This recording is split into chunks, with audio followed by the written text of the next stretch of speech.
Cláudio, meu querido amigo, há mais de 60 anos, que alegria estar aqui com você no teu ateliê, para a gente conversar um pouco sobre tua vida, tua obra. Você produziu mais de 250 esculturas, né? Você tem uma carreira de artista maduro. Você construiu esse ateliê, se eu não me engano, no fim dos anos 80, não foi? 88. Esse ateliê. E no começo era uma oficina de marcenaria onde você executava os móveis que você projetava, não é? A gente fazia o projeto arquitetônico e depois a parte de interiores. E nessa a gente teve ideia, não, a gente pode fazer os móveis, não temos que comprar móveis. A gente pode projetar os móveis para os apartamentos que a gente está decorando ou para as casas.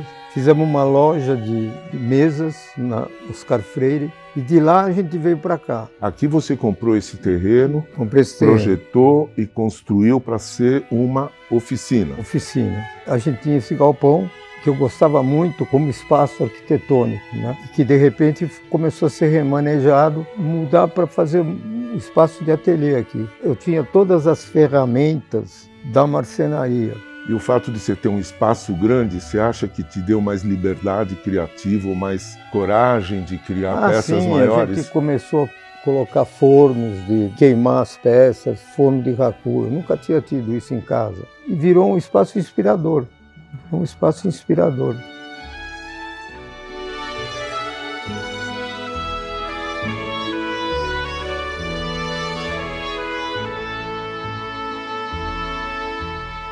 Esse ateliê tem hoje 21 anos, mais ou menos, e ele sempre teve em atividade. Em atividade. Você vinha nos fins de semana, porque você continuava com a arquitetura. Em 2000... aí depois eu construí, eu tirei, aqui era um depósito aqui em cima, que virou meu quarto. Então eu vinha aqui, às vezes, e ficava.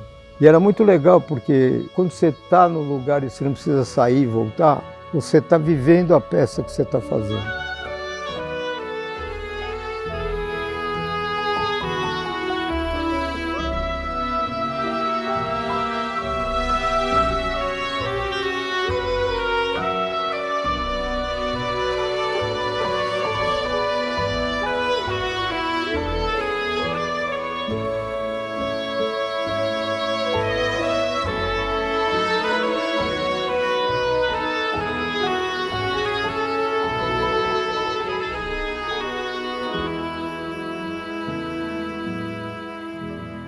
Vamos contar um pouco a tua história? Vamos. Com que idade você lembra que você era atraído por esculturas porque você olhava ou deu vontade de pôr a mão na massa? Meus pais me matricularam aqui no Brasil na Escola Montessori. Então, dos 4 até os 6 anos, eu fiquei na Escola Montessori brincando com trabalhos manuais. Eu me liguei no barro. Nenhuma pretensão de chegar em lugar nenhum. Aos 6 anos, eles me mudaram para o Dante Alighieri. Eu estava estudando a história dos escravos e ficava muito impressionada com a história dos negros que eram amarrados nas árvores, né? E resolvi fazer essa escultura, isso antes de tudo, né? É uma das tuas primeiras esculturas? É a primeira que foi queimada e que foi premiada no Dante Alighieri como primeiro prêmio absoluto da Bienal. Primeira peça foi essa. Terceiro ano da escola. 9 anos. 9 anos. E no rosto dá para ver o sofrimento do escravo, no fundo, né? eu achava uma puta sacanagem, né? Bom, sim. E essa foi uma releitura que eu fiz um pouquinho mais tarde, com outra feição, o corpo muito mais trabalhado. Foi a que ganhou o prêmio na Bienal, do Dante Alighieri.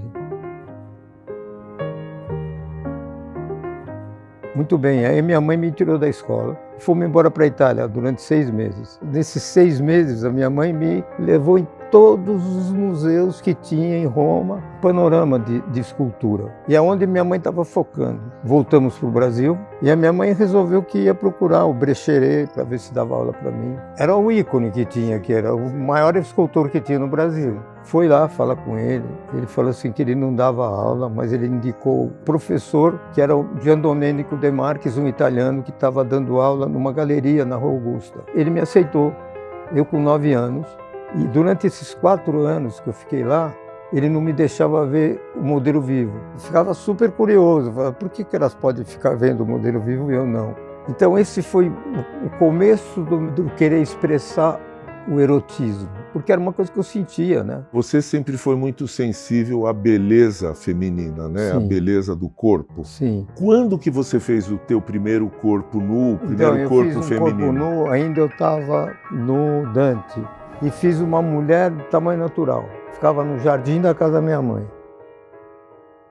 Com 14 anos, digamos, você já dominava a técnica da escultura, o manejo do barro? Com 14 anos eu fiz a exposição depois de ter terminado Esses o bustos. curso com o Gian Domenico De Marchis. Com ele eu dominei tudo, eu dominei o baixo relevo, o alto relevo. E nesse período eu fiz um monte de peças que era de imaginação, que era de histórias que eu ouvia do meu avô, que meu avô para mim era um mito, e ele era um alpino que fazia a guerra nos Alpes. Tanto que viraram um mito que eu chamei meu filho de Pino. Quando a gente mudou para casa, e nós fizemos um ateliê para mim no sótão, e atrás tinha um depósito da revista Life, que durante a guerra, ele chegou em 39, e aqui ele colecionou Life, então tinha essas revistas que eu ficava babando em cima, né?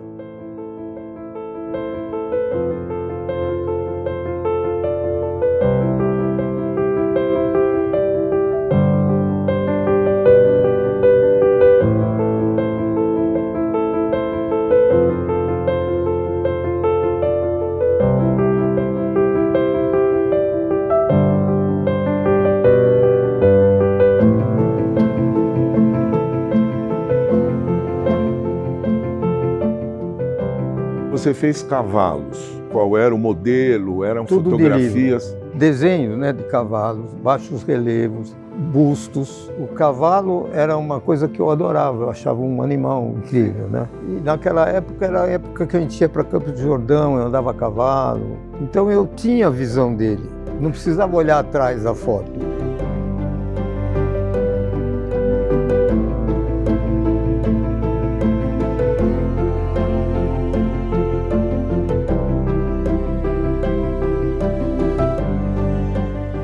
E a questão da proporção, Cláudio? Porque o corpo humano tem uma proporção, o cavalo tem uma proporção. Tudo já tinha proporção para você? O professor, o mestre, que sempre chegava lá pertinho e dava uma corrigidinha. Por exemplo, eu estava fazendo uma figura feminina, tinha feito os seios muito perto um do outro. O professor chegou lá, passou o dedo no meio. Eu nunca mais esqueci esse gesto dele. Agora, outra coisa desse período, né? Com 14 anos, você já era capaz de fazer uma mão, um pé? Então, isso para mim foi muita influência de Michelangelo. As mãos de Michelangelo, as mãos de Bernini. Tem uma peça do Bernini, ele segurando as costas de uma mulher, que eu reproduzi em gesso, em cimento. A postura das mãos é uma coisa incrível.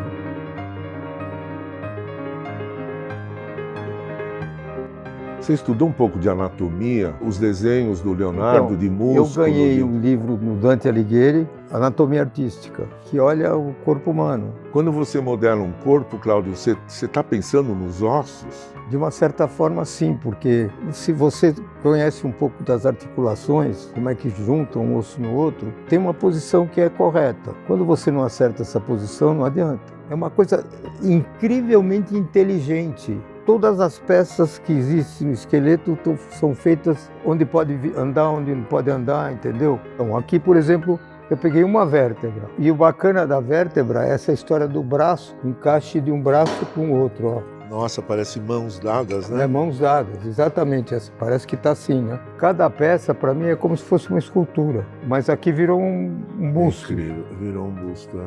Esse eu ganhei um primeiro prêmio da Assembleia. Com esse, junto com aquelas vértebras.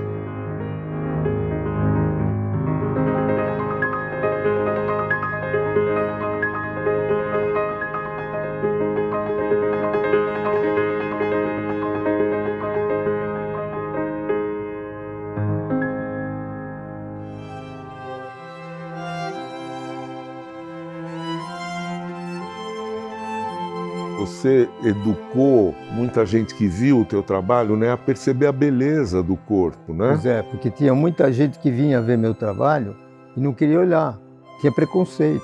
O que eu estava olhando nelas era beleza estética, porque era uma coisa que me estimulava também. Então eu tenho figuras aí de sexo mesmo. Sim.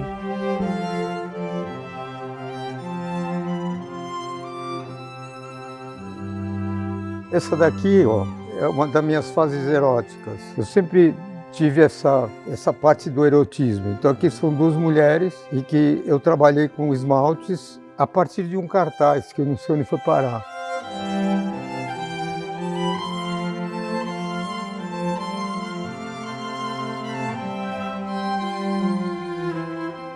Essa peça aqui são duas mulheres que têm alguns detalhes legais, por exemplo. Tá com o dedo na boca. O dedo na boca e o olhar também, por exemplo, dessa aqui, ó. É uma relação. Quase explícito.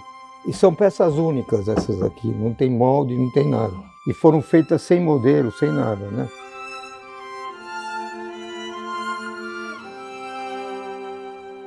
Então essa série aqui é uma série que eu fiz a partir de fotos de revistas, em que fui modificando a peça. Aquele azul é um tecido com esmalte, que foi queimado. Isso daqui tem uma história legal. Tanto a menina quanto o rapaz posaram durante 2 horas no estúdio do Israel Kislance que eu estava trabalhando. Era 2 horas cada um. Depois trouxe para o meu ateliê e falei assim, eu vou fazer os dois namorar. São os modelos que se encontraram. E ela foi premiada numa exposição.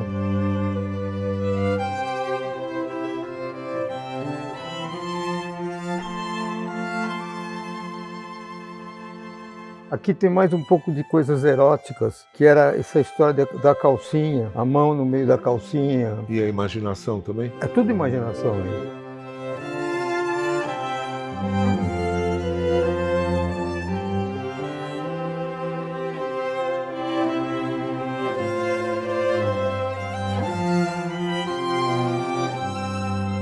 Aqui é outra erótica, né? Aqui, na verdade, eu tirei de um quadro do Courbet, que está no Louvre. É a primeira versão dessa coisa mais clássica, né?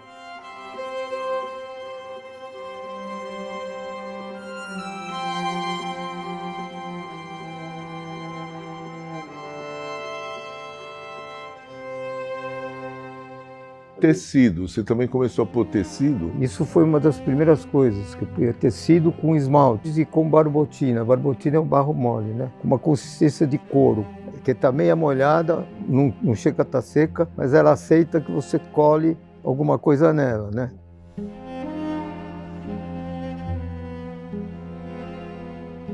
Que são bundinhas em que eu pus calcinhas com tratamento diferente em cada uma, de tecido, de só esmalte. Eu chamo isso de corpos de prova, porque você pode brincar com isso, né?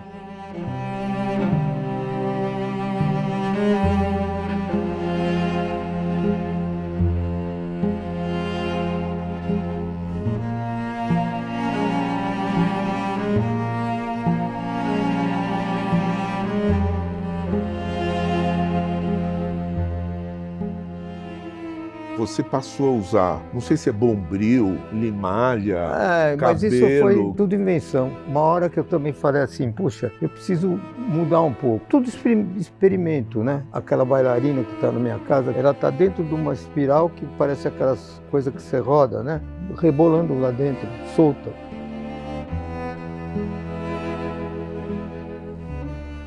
Essa daqui é porque, na verdade, era um modelo vivo que eu fiz da peça, que não tinha nada disso. E, de repente, eu resolvi incrementar ela, sentada nessa mola, e colocar um pouco de badulaque em cima, porque ela virou uma coisa diferente de um nu.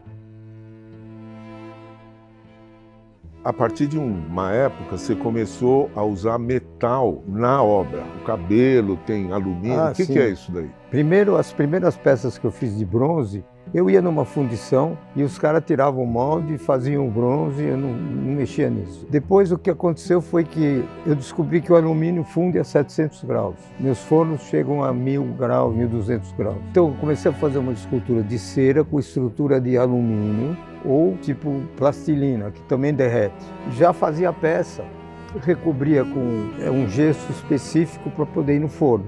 Derretia a cera e jogava alumínio fundido. Como se faz com o bronze? Como se faz com o bronze. Só que o alumínio eu fazia aqui, não tinha que ter molde nenhum. Eu fazia direto da peça.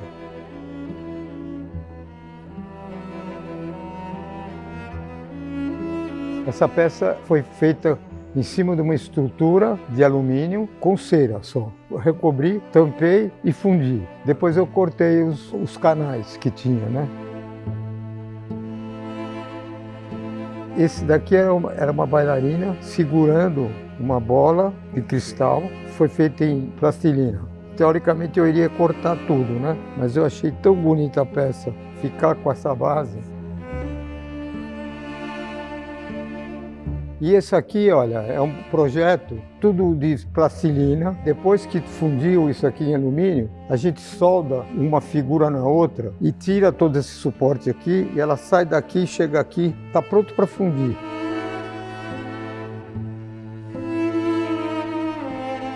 Agora, a textura tua, ela é muito variável, né? Às vezes ela é muito lisa, como se fosse mármore, mas há algumas que são mais ásperas, mais rústicas, e você foi experimentando técnicas, inclusive, né? Sim. Não é que tudo é lisinho.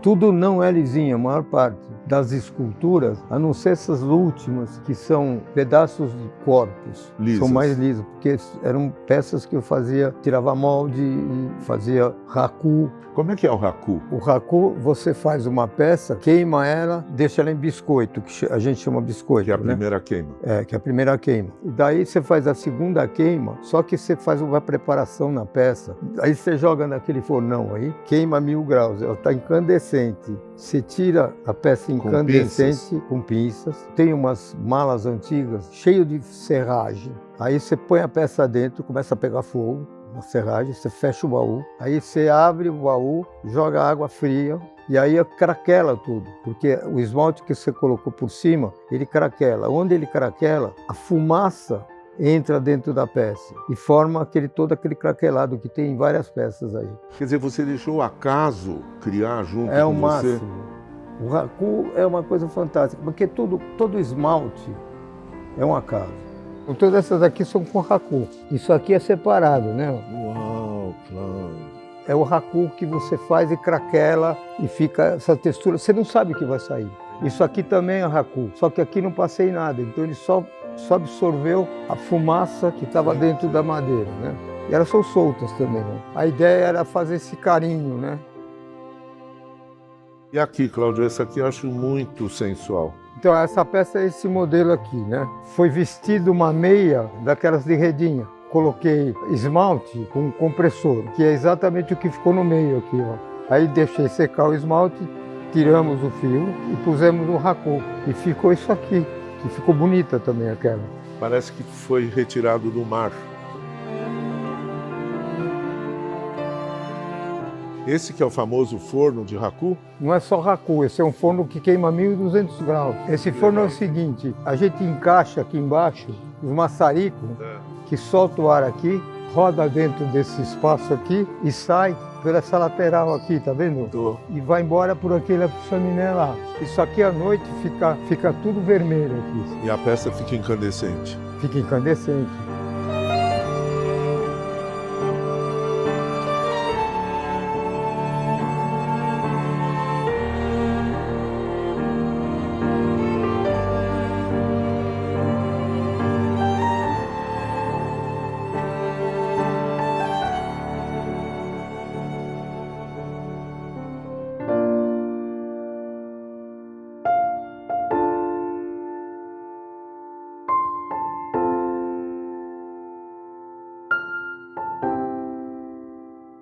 Quando que você acha que uma peça está pronta? Eu acho que nunca está pronto. Está como você deixou. Muitas vezes as fases em que você está fazendo a peça, ela é muito mais viva do que quando você termina. Porque muitas vezes você estraga ela no meio. Você joga fora daí? Não, continua. Essas duas foram inspiradas numa propaganda da Bolsa Dior. Aí eu falei, que legal, vou fazer numa escada. E aí comecei a modelar. É muito incrível que a evolução dessa peça aqui, ela virou várias caras. Inclusive uma que era bem masculina. Mudou a feição, né? Foi mudando a feição. Essa peça estourou no forno. Aí eu colei ela toda de novo, coloquei aí. E essa daqui eu fiz ela careca. O que é esse material? Palha de aço. Vai ficando avermelhado. E pode trocar, entendeu? Mas você vê a diferença da cara, como foi mudando? Quer dizer, nunca parte de uma coisa definitiva, né? Não, ela vai mudando.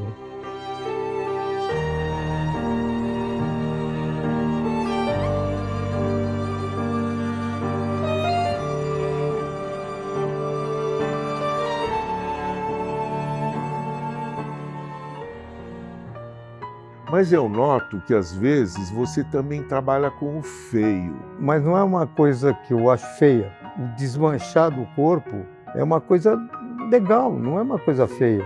Embora as pessoas olhem para aquilo e falem assim, nossa, coisa estranha. E você falar, não gostei porque é feio, bom, tá bom, para mim não é. Tudo é uma coisa de observação. Por exemplo, feio e bonito para mim não existe mais. Porque dentro do feio tem umas coisas muito incríveis, né? Tem toda uma outra história em cima, né? Não é só a peça.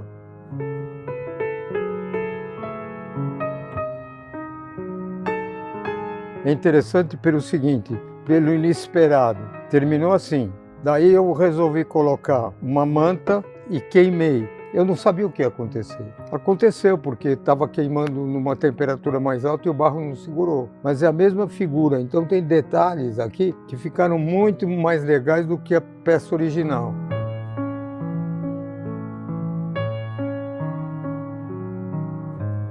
Essa daqui é uma experiência que eu fiz, uma estrutura de alumínio por dentro e o barro por fora. Aí eu queimei, o alumínio derreteu, mas ficou interessante a peça. Essa peça aqui é o seguinte, eu tinha pedido para o Chico, que é meu assistente, né, cortar uma lâmina. Aí eu fui levantar a lâmina e ela começou a craquelar e quebrar. E aí eu falei, bom, peraí, eu vou continuar, vou fazer uma escultura aqui. Também saiu por acaso, que eu chamei Que Merda é Essa? A gente nasce, vive e de repente a gente vira isso aqui, ó, deformando, deteriorando, mas também faz parte, né? Porque se vira, você sai da areia, sai da terra e volta para a terra.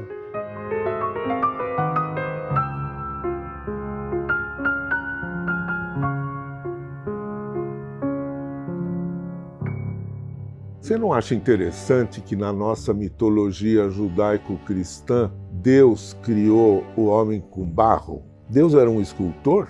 Olha, quem é Deus? Vou responder que ele respondeu o Einstein, que ele falou que, pergunta para Spinoza, né? Mas eu acho que Deus é a gente. Deus somos nós. Você começou a procurar Deus, ou transcendente, ou essencial, faz muito tempo, né, Cláudio? Eu saí da faculdade, antes de sair eu já estava num grupo espiritual do Gurdjieff, que fiquei vários anos, né?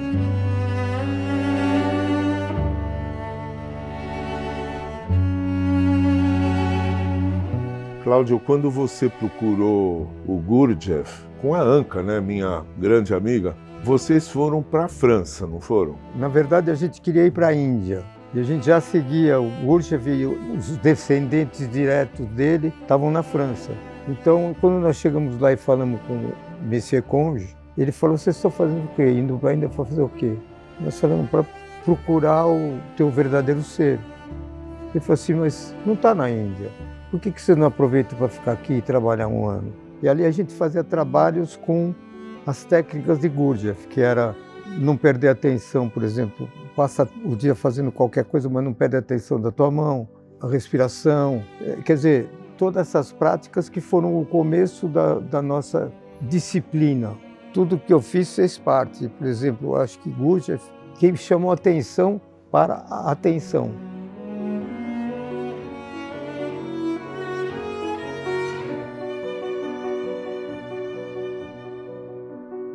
Você acha que a tua busca espiritual, de alguma maneira, se refletiu na escultura? Acho que sim. Primeiro teve essa história da compreensão do que é mente e o que é o teu verdadeiro ser. Porque a mente é um negócio meio doido, né? A hora que você consegue sair fora, você fica mais presente, né? Fica aqui, fica mais aqui. Isso aqui é a representação da mente. Esses rodopiados que ela dá, né? Para cima, para baixo, para um lado, para o outro. Pensamentos, né? Pensamentos. E aqui já é quando você consegue acalmar esses pensamentos, por isso que fica na frente, uma coisa mais suave, né? Mais serena, mais relaxada, né? Quando você está fazendo escultura, você está presente, porque não dá para fazer duas coisas ao mesmo tempo. Se você manter a atenção num trabalho, focado, né? Tem que estar focado. Mas é sempre dentro dessa linha de se separar da mente do teu verdadeiro ser.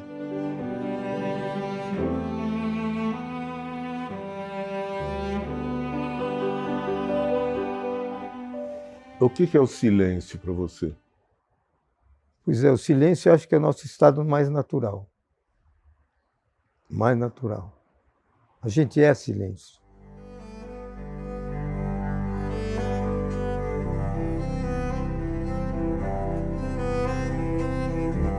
O que os mestres também dizem é o seguinte: tudo que vem, bom ou não bom, vem para você crescer. Que é como a gente vive, and now, e agora? Você sempre está procurando que aconteça alguma coisa, só que você coloca no futuro, em vez de estar no presente. Mas a gente vive pensando que vai ter que chegar em algum lugar. Quando você está no presente, você tem que evitar. Não tem end now. Você está lavando a mão, você pode ficar só lavando a mão. Você está esperando o elevador, você está esperando o elevador. Você não precisa estar falando, puta, precisava estar lá no 10º andar.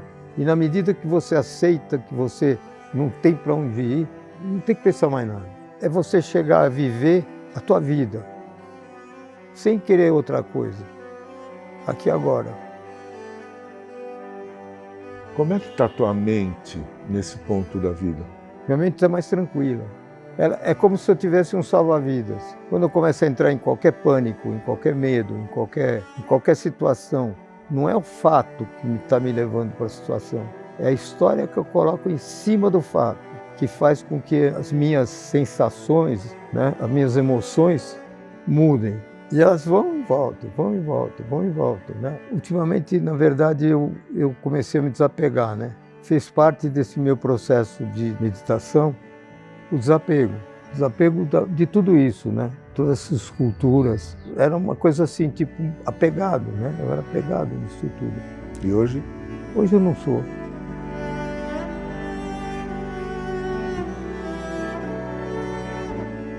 Você encontrou a paz, Cláudio? Eu acho que eu estou em paz. Eu acho que eu estou em paz. Tudo aquilo que acontece está dentro de você, não está em fora de você.